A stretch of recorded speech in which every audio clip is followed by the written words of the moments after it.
বিশ্বাসঘাতকতা সবাই করতে পারে না। যারা করে তারা অত্যন্ত চতুর, ঠান্ডা মাথার মানুষ। তাদের দেখলে মনে হবে যেন আসমান থেকে নেমে আসা এক ফেরেশতা। তারা এমনভাবে নিজেকে উপস্থাপন করবে যেন আপনি ভাববেন একজন মানুষ এত ভালো কিভাবে হতে পারে।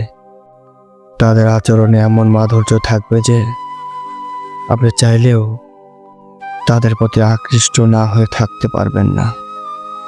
আপনি হয়তো ভুল করেই তাদের ভালোবাসতেও বাধ্য হবেন, কিন্তু এই ভালো মানুষের মুখোশটা আসলেই একটা সাজানো ফাঁদ।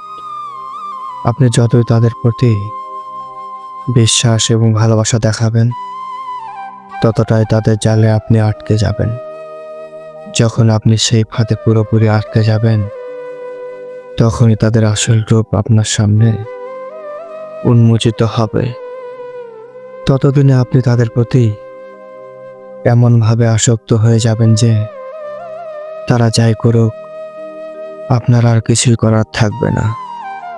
তারা আপনাকে জীবনের খেলায় ফুটবলের মতো ব্যবহার করবে, আর তারাই হবে সেই খেলার মেসি।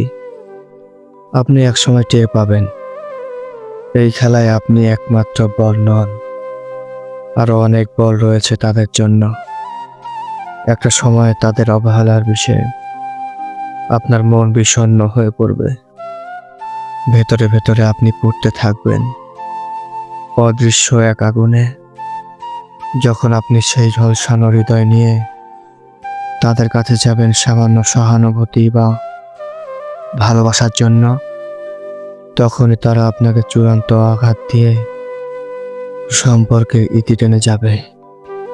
তাদের বিদায়ের পর আপনি বুঝতে পারবেন এই পৃথিবীতে কেউ আসলে কারো হয় না। সবাই আসলে স্বার্থের জন্য কাছে আসে। স্বার্থ ফুরিয়ে গেলেই তারা চলে যায়। সেই মুহূর্তে আপনি বুঝতে শিখবেন নিজের মূল্য নিজেকেই দিতে হয়।